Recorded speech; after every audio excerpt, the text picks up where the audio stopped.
사람 보는 법에 대해서 나온 책이 있어요. 그 책을 보면 한마디로 요약해요. 그 사람이 베푼 것, 받은 것에 대해서 감사할 줄 아는가, 그걸 보라고.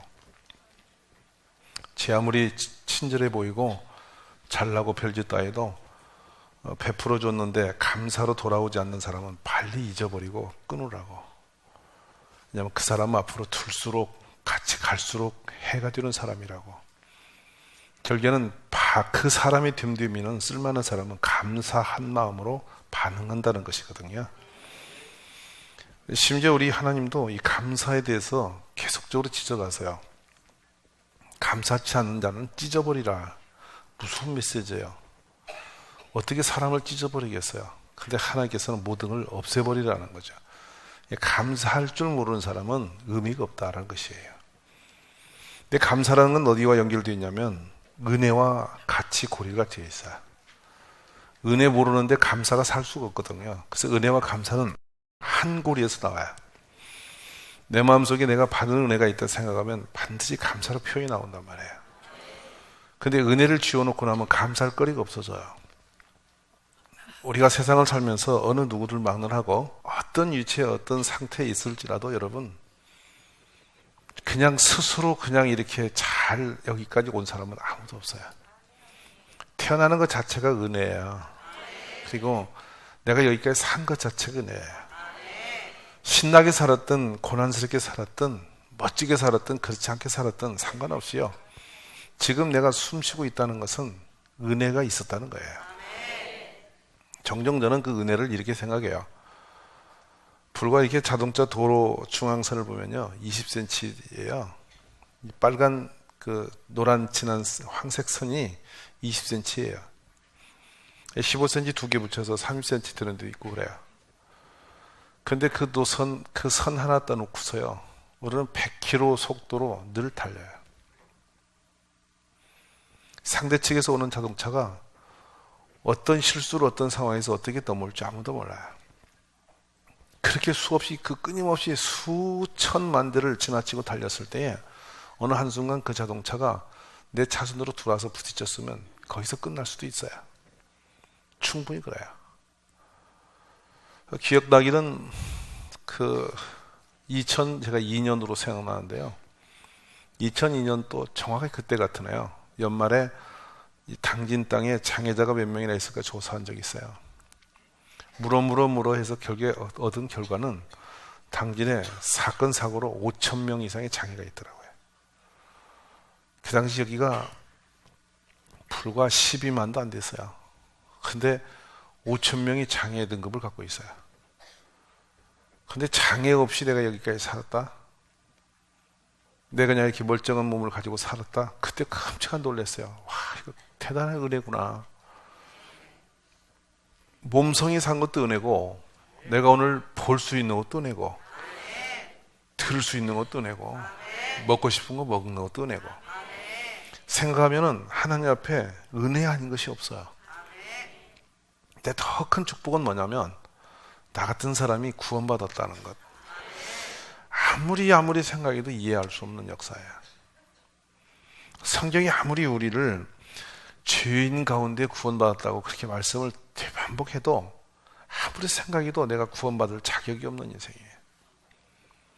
구원이 얼마나 멀었냐면요, 예루살렘에 예수님 십자가 매이신 때 우리는 뭐 했을까 생각해봐요. 그리고 우리가 언어가 통합니까? 문화가 통합니까? 어떤 교통 거리감이 있는 땅입니까?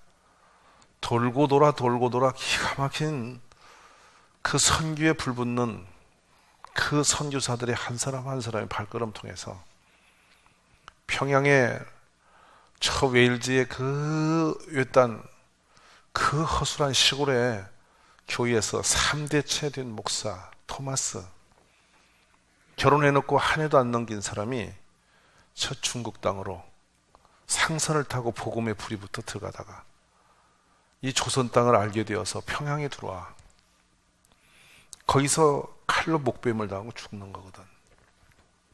그분이 던져준 성경 한 권, 그 성경이 이 땅의 복음의 시작이 돼요. 재물포의 땅에 엎드려서 이 산지를 이 땅을 내게 달라고 주여 하고 엎드려서 입맞춤하고 일어났던 그 무명한 선교사들이, 심지어는 남편도 이 땅에서 병들어 죽고 어린 아이도 병들어 죽고 홀몸이도 미국으로 들어갔다가 다시 남편 죽은 그 땅, 내 아이 죽어서 묻어놓은 그 땅 잊을 수 없어 다시 복음 들고 들어와서 평생 그 생명 다 바친 그런 선교사들, 그분들이 그렇게 들고 들은 복음이 그 글자도 모르고 문화도 없는 그 희생, 희망이란 보이지 않는 이곳에 예수를 전해주고, 그 예수 전하고 전한 그 복음들이 어느 날 어떻게 되었는지 우리에게 와서 나이까지 이르러서 내가 은혜 받았어요. 그래서 구원받은 거예요. 그 줄 하나하나 연결됨이 얼마나 놀랍냐는 것이죠. 때로 이런 생각을 추적해봐요. 바울이 받은 복음이 유럽으로 가고, 그 유럽으로 가는 그 복음이 해적들이 또 들고 들어가고, 전쟁과 산과 바다와 물을 건너 또 그 복음이 미국으로 건너가서 거기서 수많이 죽고 또 죽고 또 죽고, 어떤 사람이 어느 날 또 신학을 가서 은혜 받고 또 선교단체에 들어가게 되고, 그 부름받은 그 사람 어느 날 마음에 가슴에 뜨거운 복음 들고 보이지 않는 조선도 몰라서 일본으로 갔다가 일본에 가보니까 조선이 있다 하니까 그 땅이 무엇인가에 다시 기웃거리고 넘어와서 전한 복음. 근데 그 복음이 끝을 내지 않고 또 이어져서 오늘 나에까지 왔다.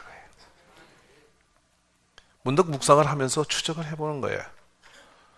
그 까마득한 내가 알지도 듣지도 보지도 못한 예수 그리스도의 그 생명의 역사가 그렇게 수많은 사람들의 죽음과 생명과 헌신의 그 눈물의 고비와 기도의 고비를 넘어 역사를 초월하고 민족을 초월하고 바다를 건너서 나를 구원케 하셨다 하는 거예요.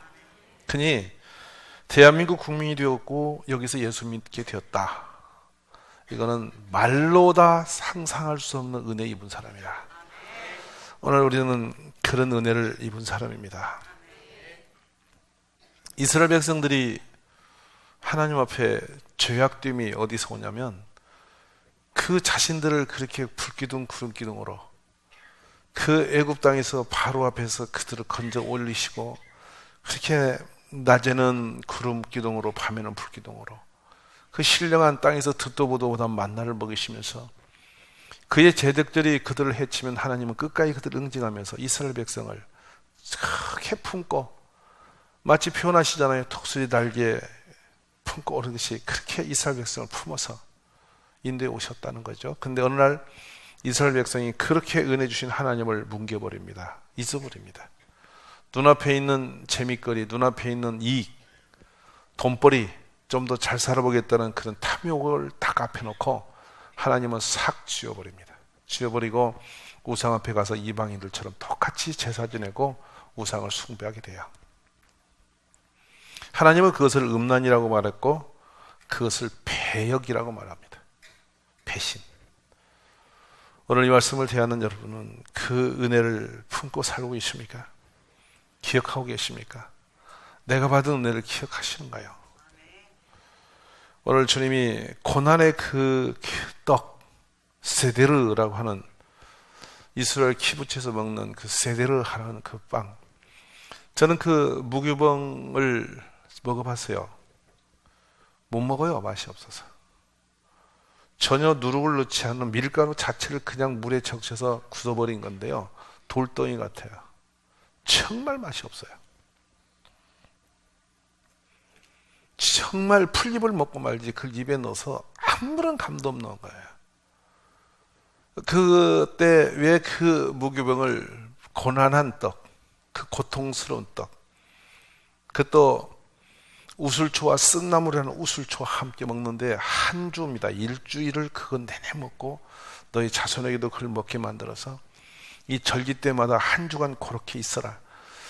그래서 초막절을 시연해본 적이 있습니다. 골릴 카운티에 교회 개척하고 잔디밭에다가 초막이라고 해서 막대기 꽂아놓고 이스라엘의 대사관들에게 해서 그때 납비들을 직접 불러다가 나무까지 걸쳐놓고 이스라엘 백성이 하는 초막절을 우리가 시연하면서 체험한 적이 있어요.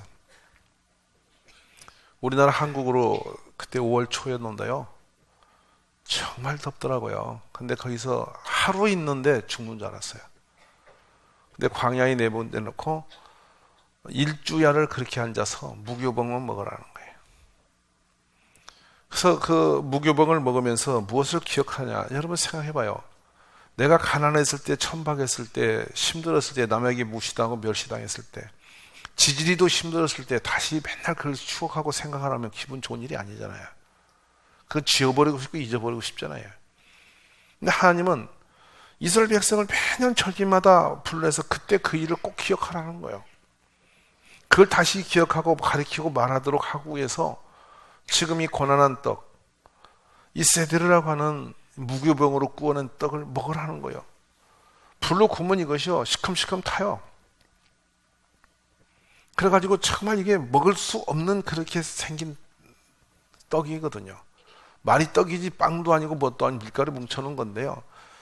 정말 그렇습니다. 배부른 것도 아니고 맛있는 것도 아니고 이거 죽지 못해 먹는 건데 그를 자녀와 함께 먹고 앉으면서 쓴 나물 그 우슬초가 얼마나 쓴지요. 혹시 여러분 중에 소태라고 들어보세요? 소태? 커서 보니까 나무 껍질이 새카만 껍질이 벗겨보면 소태인데 그게 쓴데 쓴 나물이 그런 거예요. 쓴 나물이. 그러니까 머릿속에 막 심어지도록 죽을 만큼 맛이 없는 것에다가 막 머릿속에 막 쥐가 나도록 쓴 그 나물을 먹으면서 한 주에 그것만 먹이는 거예요. 그러면 그 자녀가 어떤 생각을 하냐면 지독하다. 정말 힘들다. 출애굽 때 정신없이 뛰어나올 때 준비된 게 아무것도 없어. 그 밤에 온 나라가 죽음의 저주가 휩쓸고 지나갈 때에 문설주에 어린 양의 피를 발름으로 살아서 급히 나오면서 들고 나왔던 무교병. 그날의 그 은혜 잊지 말라고. 그 잊어버리면 죽는다고. 우리 하나님은 이스라엘 백성에게 이 글로 남겨서 그토록 다시 다짐받고 또 오늘 시간에 또 우리에게 다짐받는 것은 그 잊지 말라고. 은혜 잊지 말라고. 그 하나님이 주신 그건 참으로 잊어서는 안 된다고. 왜 구원의 은혜. 고난한 길이었고 그것은 정말 죽음의 그 저주의 선을 넘어서 달려나온 그 길이었지만 그것은 정말 하나님이 위대한 축복의 손길이었다고. 너는 그 은혜 입은 사람이라고 그 잊지 말라고. 오늘 이 강조하고 또 강조하고 계시는 겁니다. 본문에 이래 동안은 무교병 곧 고난의 떡을 그것과 함께 먹으라. 이는 너가 애굽 땅에서 급히 나왔음이니 이같이 행하여 내 평생에 항상 너가 애굽 땅에서 나온 나를 기억할 것이니라. 우리도 출애굽한 사람 아니지만은 늘 첫사랑, 처음 받은 은혜, 내가 교회 나와서 설레고 두렵고 두리번거리고 또 때로는 모태신앙이랄지라도 어느 날 나에게 가슴 떨리도록 예수님의 그 은혜가 임했던 그때, 언젠가는 내가 어떤 문제 앞에서 길을 없을 때 응답 주신 하나님, 언젠가는 내가 힘겨워서 이제 정말 살 힘이 없구나, 그때 나에게 믿음 주신 그 주님. 우리 모두가 그런 어떤 역사든지 고비고비마다 하나의 은혜 없이 산 사람 없을 건데, 우리는 무교병에 쓴 나무를 들고 오늘 엎드려서 그렇게 오늘 구원받은 은혜라고 말하면서 엎드릴 필요는 없지만은 결코 이 땅에 살면서 은혜만은 잊어버리면 안 되는 사람이라고. 내 고통스러운 그것을 다시 기억해서는 슬프고 아픈 일이 될지 모르지만 하나님의 은혜의 그때를 절대 않고 잊어보지 말라고 주께서 우리에게 이렇게 강조하고 또 강조하고 계신 줄 저는 믿습니다. 우리 예수님이 이스라엘 백성에게 참으로 큰 걱정을 가지고 대면한 말씀이 있습니다. 너가 가난해서 어려울 때란 용어를 하지 않습니다. 네가 병들어 힘들 때도 말하지 않습니다. 네가 슬프고 곤고한 것도 아니라는 겁니다. 어느 때냐면 너가 먹어서 배부르고, 언제가 가장 우리가 심각하게 위험에 빠질 때냐면 너 먹어서 배부르고 아름다운 좋은 집을 짓고 살게 될 때, 살만할 때, 네 소와 양이 좀 번성해서 내 은금이 증식되어서 내 소유가 좀 풍부하게 될 때에 네 마음이 교만하였습니다. 네 마음이 높아져서. 아주 악한 겁니다. 인간이란 요만큼만 틈이 있으면 거기다 기대고 높아져요. 건수 껄껄 있으면 그거 들고 높으려고 그래요. 그 높아져서 너 하나님 여호와를 잊어버릴까 염려하노라. 하나님이 염려하신다는 거예요. 인간이 먹어서 배부르고 제사이 좀 불어나면 털커덕 교만에 목이 곧아져서 탁 올라가서서 하나님을 잊어버리고, 여호와는 너를 애굽 땅 종되었던 집에서 이끌어내시고 너를 인도하여옵니다. 이끌어내고 인도했다. 붙들어 오셨다는 것입니다. 하나님이 안 붙들고 인도하지 않았으면 이미 우리는 저 추악한 폐역한 세대 가운데서 이미 썩어 병들고 죄짓다가 무너질 사람이라는 거예요. 그런데 하나님이 우리를 붙들고 인도해냈다. 기가 막힌 은혜입니다. 종되었던 거기서 끌어냈어. 그 너를 인도했어. 그리고 주님이 광대하고 위험한 광야, 불뱀 정갈이 있고 물이 없는 간조한 땅을 지나게 했다. 또 너를 단단한 반석에서 물을 냈다. 내 조상도 알지 못하던 만나를 광에서 내게 먹이셨고, 이는 다 너를 낮추시며 너를 시험하사 마침내 내게 복을 주려 하심이었느니라.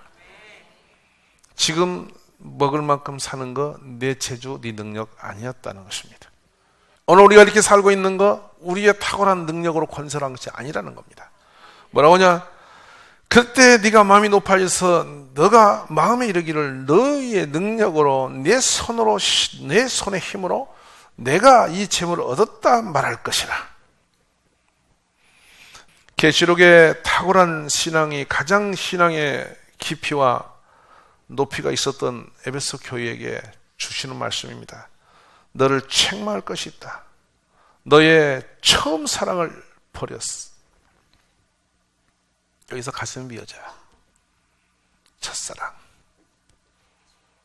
그 은혜 받고 그 감격 속에 하나님 위해서 살겠다고 가슴을 떨며 금식하며 춤을 추며 노래했던 그때 그 사랑 얻어 내버리고 오늘은 시커먼 인간 되어서 이방인처럼 헛소리 질러대면서 조금도 하나님 앞에 드리는 것에 인색해진 마음으로 허부적대고 있는 우리들입니다. 저울질하고 헷갈리게 저울질하고 재보면서 계산하면서 교회의 문턱만 왔다 갔다 하는 사람 되지 않았습니까? 회개하여 처음 행위를 가지라. 만일 그렇지 아니하고 회개치 아니하면 내가 너에게 가서 너의 촛대를 그 자리에서 옮기리라. 촛대로 옮긴다는 것은 그 지금 가지고 있는 모든 영광을 지워버리시겠다는 것입니다. 우리 하나님이 불어버리는 것은 무섭습니다. 불어버리겠다라고 말씀하시고 전대에 구멍을 내셨다는 말씀이 학계에 있어요. 소름 끼치도록 두려운 것입니다. 많이 그렇게 하나님이 털어버린 사람을 본 적이 있어요. 끔찍합니다. 이게 마치 훅 불어서 깃털이 사라지듯이 우리의 모든 걸 한 방에 날려버릴 수 있는 전능자 하나님입니다. 하나님이 왜 그렇게 했냐? 은혜를 잊어버리면 그랬다는 것입니다. 처음 행위, 고난했던 그 시절, 내가 초라해서 아무것도 아니었던 그 시절을 잊지 말라는 것이죠. 종종 생각합니다. 오늘 밤에 여러분이 기도하기 전에 가슴에 한번 손을 대고 생각해 보세요. 얼마나 배고팠고 얼마나 천한 것들이었습니까? 얼마나 형편없는 족속이었습니까? 차 먼저 들어와서 예전에 007백을 꺼내십니다. 그 백 속에는 개척대의 이야기가 들어있습니다. 함께 기도했던 분들의 기도 내용, 제자훈련 받겠다고 처음 나와서 저에게 자신의 고백을 썼던 기록들, 그때 손으로 직접 썼던 페이퍼들이 제가 소강하고 있어요. 그 손으로 써서 헌금을 누가 얼마 내서 어떻게 하자고 한 그거 다 있어요. 그리고 하나님께 기도 제목들을 넣어서 소망을 품고 주님 이렇게 제가 이걸 구합니다라고 했던 그 기도 제목들이 그 속에 있어요. 저 자신의 이 개척하면서 왔을 때 그 고백이 거기 있어요. 그 017 가방은 지금도 황토 흙이 가득 묻어 있어요. 홍수가 나서 제 서재가 다 쓸려나갈 때 그 가방이 떠나간 거인데 기적처럼 찾았어요. 그래서 그 속에 그걸 놓고 제가 늘 마음이 힘들 때마다 저는 그 백을 열고 쳐다봐요. 그때 그 시절. 컵라면 하나를 어린아이가 먹으면서 이거 먹어도 되는 거냐고 확인하고 묻고, 이건 하나님의 건 내 것.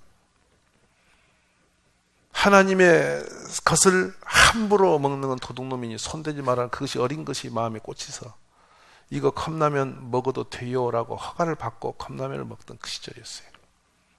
하나님 보시기에는 그때 모습이 더 어여뻤지 않았겠는가.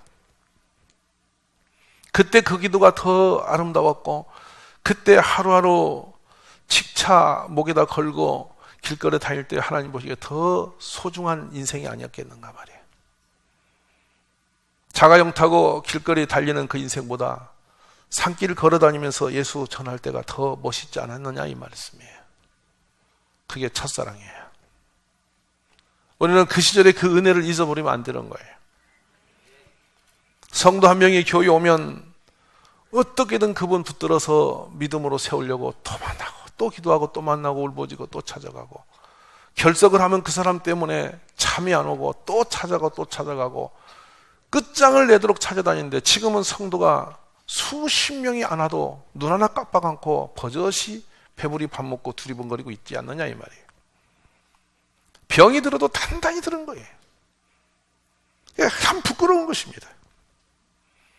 바울 사도가 한참 잘 나갈 때 고백을 맨 나중에 만삭되지 못하여 난자 같은 데게도 하나님이 예수님이 보이셨는데 나는 사도 중에 가장 작은 자라 나는 하나님의 교회를 박해하였으므로 사도라 칭함받기를 감당치 못할 자다.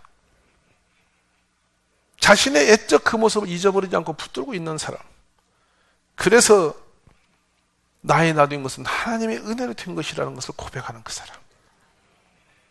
오늘 우리 이 기도 가운데 여러분이 그 양심에 살아있는 고백들이 일어나기를 간절히 원합니다. 바울은 교만해지고 헛소리 높이고 방황하는 고린도 교인들에게 질문합니다. 우리가 하나님과 함께 일하는 자로서 너희를 권하노니 하나님의 은혜를 헛되이 받지 마라. 헛되이 받지 마라. 오늘 여러분 받은 은혜 헛되게 하지 마십시오. 사도는 그 은혜가 헛되지 않도록 하려고 다른 사도보다 더 많이 수고했는데 그 수고한 것도 돌아보니 그것도 은혜였다. 수고할 수 있는 것도 은혜였다. 내가 한 게 아니었다. 오늘 이 저녁에 그 은혜의 역사가 우리에게 회복되어지기를 원합니다. 그래서 그런 은혜를 헛되지 않으려고 우리가 이 직분이 비방을 받지 않게 하려고 무엇이든지 아무기도 꺼리지 않게 하고 매맞음, 갇힘, 난동, 수고로움, 차지 못함, 먹지 못한 가운데서도 깨끗함과 지식과 오래 참음과 자비함과 성령의 감화와 거짓이 없는 사랑과 진리의 말씀과 하나님의 능력으로 의의 무기를 좌우해 가지고 영광과 욕동으로 그랬으며 악한 이름과 아름다운 이름으로 그랬느니라. 우리는 속이는 자 같으나 참되고 무명한 자 같으나 유명한 자요 죽은 자 같으나 보라 우리가 살아있고 징계를 받은 자 같으나 죽임을 당하지 아니하고 근심한 자 같으나 항상 기뻐하고 가난한 자 같으나 많은 사람을 부욕해 하고 아무것도 없는 자 같으나 모든 것을 가진 자로다. 양심으로 회복되는 고백입니다. 은혜를 헛되지 않기 위해서 헐벗고 굶주리고 매맞고 비천한 곳이 있어도 그것이 은혜가 된 사람입니다. 누구의 욕을 먹고 동족들에게 내침을 당하고 헐벗고 감옥에 갇히고 수없이 고난을 당해도 그것이 저주가 아니고 슬픔이 아니고 억울함이 아니었어요. 그것이 감사가 되고 자랑이 되고 기쁨이 된 사람이에요. 오늘 우리가 어떻게 살아야 될지를 본문의 말씀을 통해서 듣는 지혜가 있기를 바랍니다. 말씀은 무교병과 쓴 나무를 먹으며 한 주 동안 노숙을 하면서 그 은혜를 기억해내야 되는 이스라엘 백성에게 주신 말씀. 오늘 여러분 다시 한번 붙드시기 바랍니다. 내가 은혜 받은 사람이다. 내가 은혜 받은 사람이야. 그 은혜를 헛되이 쏟지 말아야지. 이런 결단으로 깨어나는 밤 되시기를 간절히 축복합니다.